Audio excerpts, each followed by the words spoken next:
اعوذ باللہ من الشیطان الرجیم بسم اللہ الرحمن الرحیم۔ ناظرین کرام السلام علیکم ورحمۃ اللہ وبرکاتہ۔ انشاءاللہ تبارک و تعالی آج ہم لوگ پڑھیں گے شرح میعات و عامل کے النوع السابع۔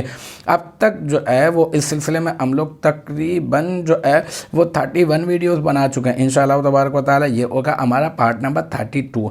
ہم پڑھ رہے ہیں ایسے اسما کے بارے میں جو فعل مضارع پر عمل کرتے ہیں، جو ان کے معنی میں ہو کر فعل مضارع کو جزم دے دیتے ہیں۔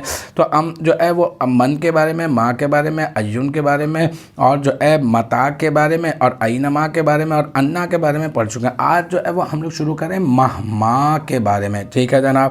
یہ جو آج ہماری عبارت ہے مہما وہوا للزمانی، ٹھیک ہے نا۔ تو یہ مہما جو ہے زمان کے لیے استعمال، زمانے کے لیے استعمال ہوتا ہے، ٹھیک ہے نا۔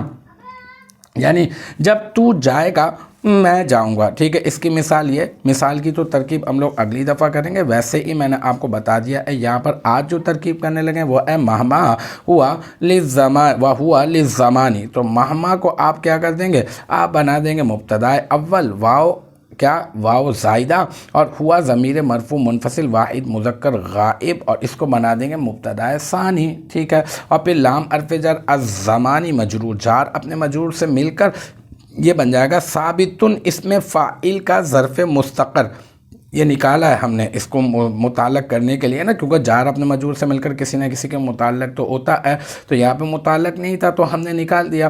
تو ثابتن اس میں فاعل اپنے فاعل اور ظرف مستقر سے مل کر شبہ جملہ اسمیہ ہو کر یہ بن جائے گا مبتدا ثانی کی خبر، پھر مبتدا ثانی اپنی خبر سے مل کر بن جائے گا جملہ اسمیہ خبریہ، اور جملہ اسمیہ خبریہ ہو کر بن جائے گا مبتدا اول کی خبر، اور پھر مبتدا اول اپنے خبر سے مل کر بن جائے گا جملہ اسمیہ خبریہ۔ تو الحمدللہ ہمارا پارٹ نمبر 32 بھی اپنے اختتام کو پہنچا۔